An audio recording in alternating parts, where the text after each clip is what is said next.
Salutations, my name is Nuke and this is my friend Cohen, and today we're going to be completing the Minecraft Impenetrable base challenge. We're just going to have 25 minutes to build a base and hide a beacon, and then we're going to race each other to see who can find each other's beacon faster. Whoever has the best time wins.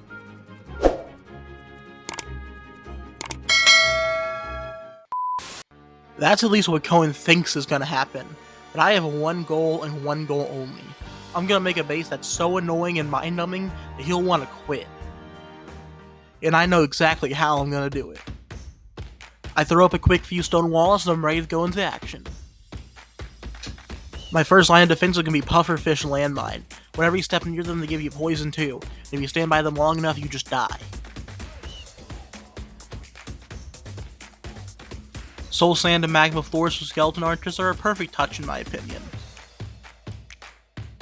My base is going pretty well, so let's check out and see what Coen was doing. Coen was focusing more on a redstone-based base, which could work out for him to delay me, but I feel like it's going to take a lot of time for him to set up, and he's not going to have a lot of traps ready. Let's speed up now and get to the fun part. Everything was going perfectly for me, until I was stunned by my ability to mess everything up, came in at the best time ever, and destroyed half of my base. You can see the physical moment where I back up and just bask in my own ignorance.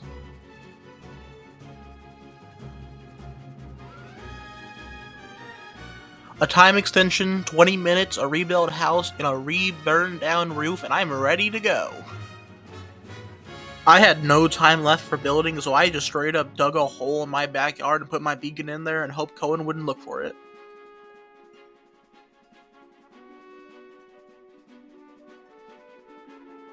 Both of us finished building, so I was going to run Cohen's base first. I expected it was going to be kind of hard, but not too hard. I know we focus more on redstone than actual annoying traps and death-causing things, so I was going to run through it, and I knew it wasn't going to take too long. Cohen's base just really started out with a long hallway with not much in it. I didn't see any traps, so I just pushed on forward.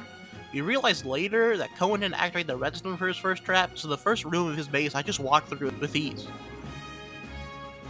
But nearing the end of Cohen's hallway, I started to realize that the two of us had fundamentally different ideas when building our base. I built my base to more kill Cohen, but Cohen built his base to more confuse me and just slow me down in general while I slowly progressed through it. Cohen's next trap I actually really enjoyed, as it was a pitfall trap with a wall in it. I thought it was really cool until I found out that you could actually just stand on it because it opened and closed so fast that there wasn't enough time for your character to fall. I felt like I was in the Twilight Zone when I entered Cohen's next area. It was so dark. We didn't allow each other to use Fulbright, so it was just pitch black inside of this room, and I could not tell where I was going. I'm not gonna lie, I spent probably 10 minutes running back and forth between all of Cohen's rooms because I did not know where to go or what to do. I eventually did find where I was supposed to go though.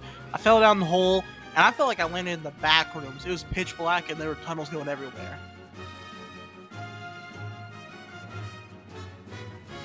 None of the tunnels really went anywhere except this one that had water inside of it. I thought maybe he was trying to hide a button or a lever like in his other traps, so I tried to click on it for a minute, but I couldn't find anything really.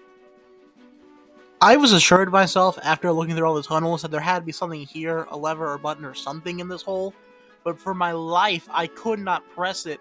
For minutes, I tried to open and press this button, but nothing would happen.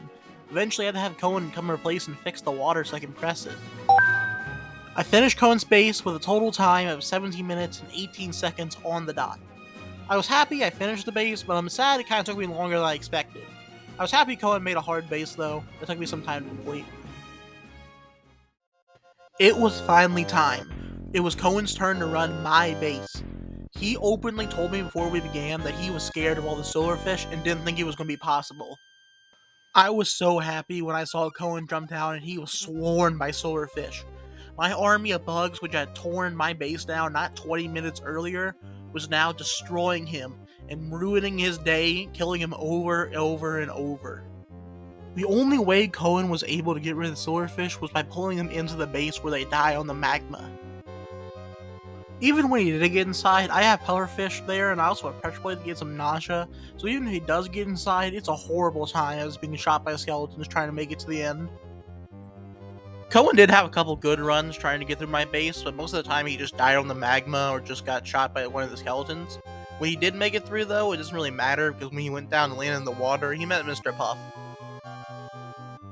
After the removal of Mr. Puff, Cohen was actually able to make it to the second level, though his prospects didn't improve after that point. I had 2 paths that I had laid out for Cohen to take. He took the one that was directly in front of him first. He was walking through it and he didn't see anything really. It was supposed to be guarded by witches, but most of them had despawned by that point. And he had another choice if he wanted to go down the tunnel that was left or right. He decided that he was going to go left, which was a great choice in my opinion, because he landed on a lapis block and splatted on the ground, instead of landing in the water like he expected. On his next attempt, Cohen decided to go the other way. It led him down a long and tedious path that really led him to nothing. It was a dead end, purposely made, and the only escape was death, and he was very annoyed at that fact. Cohen finally decided that he was going to go the other way for once, so he went through my powdered snow area, just more stuff to slow him down in general and make him more annoyed. I was sad that this trap didn't work. Cohen flipped the page and the potion fell just as expected, but it crashed on the powdered snow instead of Cohen's head, so it didn't hit him. I had originally planned for this trap to have an arrow inside of it instead of a potion, so I was mad in hindsight that this trap could have been a lot better. After this, Cohen was annoyed and he told me openly that he just gave up, so I told him the only hint I could really give him that anywhere near lead him to where the beacon is. I told him that he didn't have to stay inside the walls I put down, that they were just decoration. Cohen, angrily running around my base, jumping over the walls, ran through a cave, came back up, circled my base, and he found the hole of my beacon inside of it. Cohen jumped down and finished my base in a total of 17 minutes, 18 seconds, and 72 milliseconds. I beat Cohen by under a second.